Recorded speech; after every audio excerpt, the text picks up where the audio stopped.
खरं म्हणजे मी काल इकडचं मोहिते पाटील साहेबांकडे आलेलो होतो, पुण्याला होतो, नंतर त्यांच्याकडे आलो आणि आज मुद्दामून भेटायला महाराजांना मी आलो. खरं म्हणजे महाराजांचे माझे संबंध अतिशय जुने आहेत, म्हणजे कॉलेजपासून आहेत.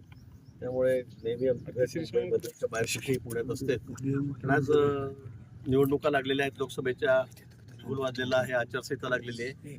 म्हणून महाराजांचा आता आम्हाला पुरेपूर फायदा झाला पाहिजे, त्यांचा उपयोग करून घेतला पाहिजे. आणि म्हणून प्रचाराचं पुढचं काय आमचं महाराजांचं त्यात योगदान राहील, महाराजांचा उपयोग जास्तीत जास्त ठिकाणी कुठे करून घेतील, कारण आपल्याला कल्पना आहे महाराजांचं एक नावलौकिक आहे, त्यांच्या नावाचं एक वलय आहे. आणि म्हणून त्याचा जास्तीत जास्त मतदानासाठी प्रचारासाठी कसा उपयोग करता येईल यावरही मी त्या ठिकाणी चर्चा केली.